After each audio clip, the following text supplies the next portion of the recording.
Hey, hi, and hello. Welcome or welcome back. Chris here. Thanks for stopping by. I really do appreciate it. If you are new here, I talk about various true crime stories. And if that is something that you are interested in and you haven't already, please hit that little subscribe button down below. Also, if you hit that little notification bell, you won't miss a thing.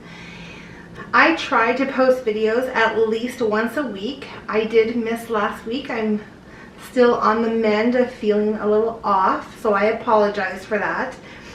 And also, the last couple case files that I talked about were pretty heavy duty. I mean, they were pretty heavy. So today is not going to be heavy. This one's definitely odd, but it's not heavy. The story I'm going to talk about today intrigued me so much, and there is so much controversy on this. I thought it would be an interesting one to get your opinions. Today we're going to be discussing Natalia Grace. Now, if you haven't heard about this one, buckle up. There is quite a lot of info, so I'm going to try to do everything to keep as organized as I possibly can for you guys. Now, Natalia Grace, is she an innocent child or is she an adult scam artist? Now let's get into the story.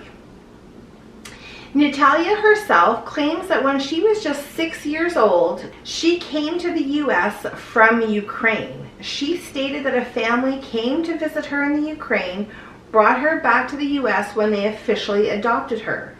She remembers living in New Hampshire, but doesn't really remember anything else. And one thing to note about Natalia is that she does have a rare form of dwarfism, which among other things makes her look very young. Now, I couldn't find specific details about why it didn't work with the other family, but let's fast forward a bit and we're going to meet the Barnett family. Now, Christine and Michael Barnett were a married couple living in Indiana. They had 3 biological sons, and they decided that they wanted to adopt a little girl. Originally, they were set to adopt a girl from Haiti. But this was in 2010, and that is when that major earthquake happened. So because of that tragic event, that adoption actually did not go through. The adoption agency later on reached out to the Barnetts and told them that they actually had a 6-year-old girl from the Ukraine. Now, a part of this story seems a little bit sketchy, and here is why. Michael Barnett states that when the call came in from the agency on Thursday, April 22nd, 2010, the agency said that the couple only had 24 hours to decide whether or not to adopt this little girl. 24 hours? I mean, do agencies really put a time limit on these things like that? Anyway, Michael says at the time he wasn't really alarmed at this, but looking back, there was a lot of red flags that the couple had missed. Another red flag was the fact that Michael stated that the first time they met Natalia was at an office in a strip mall. And that seems really odd to me as well. I mean, who goes to strip malls to arrange adoptions? But regardless, the family's sitting in this tiny little office, and Natalia comes running through the door and starts calling the couple mommy and daddy. Now, at the time, the adoption hadn't even been finalized, so that was another thing that was really odd. Not only the behavior of this little girl, but the fact that the agency would even allow this kind of interaction to happen before anything was even finalized. All records indicate that Natalia was born in 2003 and that she was 6 years old. When the couple had a physician examine her, the doctor indicated that she was more likely to be around 8 years old. But regardless of that 2-year difference, the Barnetts decided to go ahead and proceed with the adoption. I mean, really, what's 2 years? But you're probably asking, well, just check the birth certificate. That's what you would do when you want to know exactly how old someone was. Well, unfortunately, there was no birth certificate to be found. Now, here is where things start getting a little bizarre. Now, Natalia is home with the Barnetts, and the Barnetts decide to set up a play date with another little girl that had the same condition and was about the same age as Natalia. Right away, the couple noticed that Natalia's facial features compared to the other girl seemed much more mature, and the fact that Natalia seemed to have a much larger vocabulary. Another thing that seemed alarming was the fact that Natalia was said to have come from the Ukraine, and she only arrived in the US when she was 6 years old. But the way she talked indicated otherwise. There was no accent, and like I said earlier, her vocabulary seemed to be advanced for an 8-year-old. Still very curious, Christine, who happened to actually have a friend from the Ukraine, brought the friend over to meet Natalia. Now, the idea was that maybe Natalia would feel comfortable speaking to somebody from the same area, the same country. But no, when the friend started speaking to Natalia in Ukraine, it was very clear that the girl had no idea what the friend was saying. She did not know the language. Natalia, apparently very upset about this interaction with the friend, did not speak to Christine and Michael for 4 days. I mean, I can understand kids getting upset, but someone at that age usually throws tantrums or whine or pout. They don't give people the silent treatment. That seems like something someone older would do. But that's just speculation on my part. It's just a theory. I mean, what do I know? Okay, so fast forward a bit, and Christine and Michael went to the courts to legally change Natalia's age. So instead of being born in 2003 like the documents had said, they changed it so she would have been born in 1989, which by now would have made her 22 years old. And once again, you're probably wondering why. Why would they do that? Well, let's get into the whys. First off, the main reason that they wanted this done was the fact that this would make her an adult, and she could now be legally committed into a psychiatric hospital. But what led up to the Barnetts wanting to put Natalia in a psychiatric hospital? Well, remember earlier when I mentioned that she seemed to have adult features and her vocabulary was definitely not of an 18-year-old? Well, there's more. They were giving Natalia a bath when she had first come to the house. And Christine stated that there was body hair in places that an 8-year-old should not have body hair yet. Now, while it's not impossible for this to happen, it is highly unusual. It is also stated that Natalia was getting her menstrual cycles, but hiding this fact from the Barnetts. She also had her adult teeth. Now, Natalia denies all these claims, and she insists that she's 8 years old and she's from the Ukraine.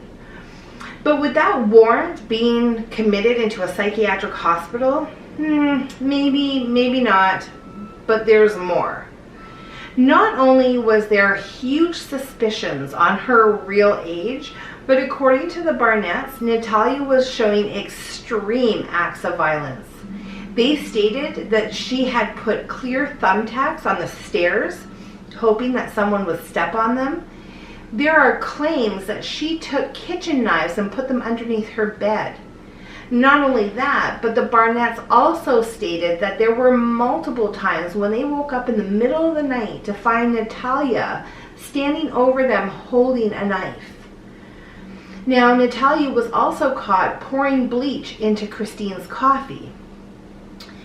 When the Barnetts questioned her, Natalia just looked at them with a blank expression and said, "I'm trying to kill you." Now, these acts of violence were not just on Michael and Christine, but there were times where the Barnetts claimed that she had tried to hurt their 3 boys as well. There was also an incident with an electric fence. Apparently, Christine claimed that Natalia had tried to push her into this electric fence. But according to Natalia, they just tripped and fell. But I guess this was the last straw. The Barnetts could not take any more, and they put Natalia in the psychiatric hospital in 2012. Evidently, one of the therapists from the hospital came forward and stated that Natalia had confessed that she wasn't 10. That she wasn't 10 years old, which from the original records, that's what her age would have been at that time. She stated that in fact she was actually 18 years old and just acting younger so she could get in with a really good family and be treated by parents and siblings and such.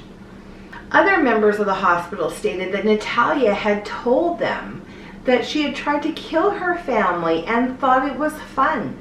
She went on to explain that how she was going to get rid of the bodies and she went into a lot of details about how she was going to kill the Barnetts. Now, the Barnetts evidently were not the only family to experience something like this. It is said that Natalia was placed in 30 different homes before meeting the Barnetts. Some of these families also claimed acts of violence, hence returning Natalia every time to the adoption agency. Now, I couldn't find much details on these families, and I am so sorry. It was stated that there were approximately 30 families before the Barnetts, so I apologize that I couldn't find any more information. Okay, so it's now 2013. Natalia has been in the hospital for a year. She was finally discharged. Now, Michael and Christine decide they were going to rent an apartment for Natalia because technically she is still part of the family. And they were going to rent an apartment for her because after all, she was now legally an adult. So they rent this apartment, get her situated, and basically left the country. Yep, they moved to Ontario up here in Canada. You see, one of the Barnett's sons, who has a mild form of autism, was absolutely brilliant, especially in physics. He got accepted to the university in Ontario at the age of 15. And so the family jumped at this opportunity for obvious reasons. So like I said, they got Natalia set up with a social security number, furniture, food stamps, got her all situated in this apartment, and booked it out of the country. Now, this is where a lot of the controversy really comes into play. Now, how could Natalia, who claims she's still a child at this point, regardless of all her confessions at the hospital, which really never went anywhere, live on her own at 10 years old? Now, neighbors saw her socializing with other people, and it is even stated that she went out and started attending adult education classes in order to obtain her GED. Now, think about it for a second. 10 years old, 10 years old, living, managing an apartment, cooking, cleaning, taking adult classes and such for an entire year? That seems so far-fetched. And it was such a huge topic of debate that Dr. Phil even brought her on TV to discuss all this. And if you look at the picture I'm going to insert, does she look to have the features of a 10-year-old or someone older? This story was incredible on its own, but what brought even further attention was the fact that the Barnetts were actually arrested and charged for the neglect and abandonment of a child. The media ate this up.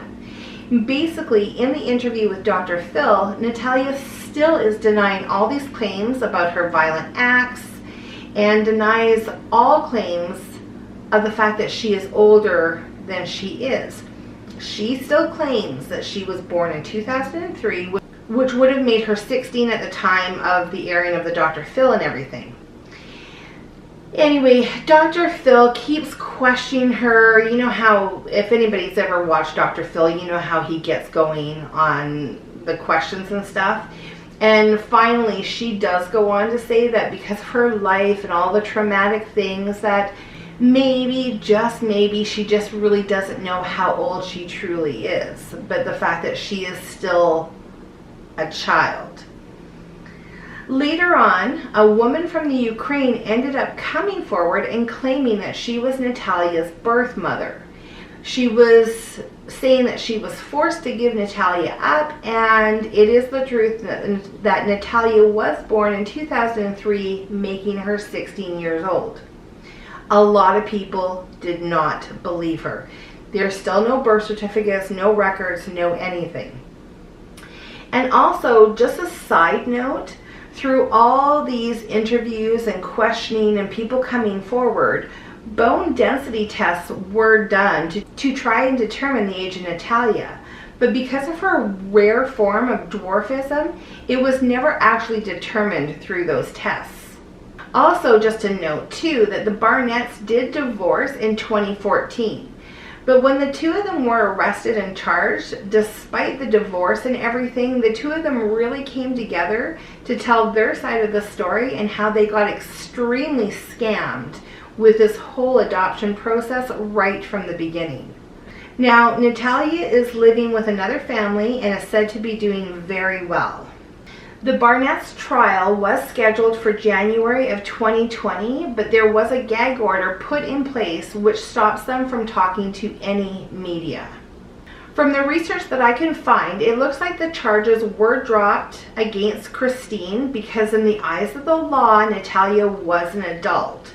As for Michael, it seems from what I could find is that his lawyer has yet to file the motion of dismissal.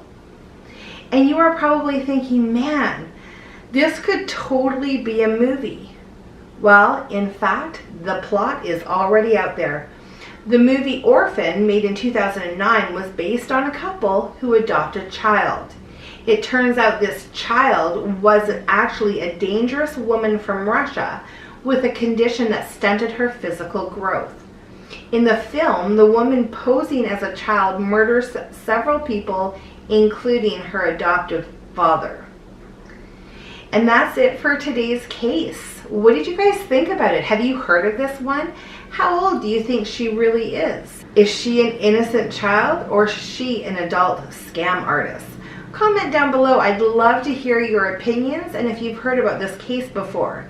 And with that, I'm going to bid you farewell and we will see you for the next case. Please stay safe and take care of yourselves. Lots of love from Calgary.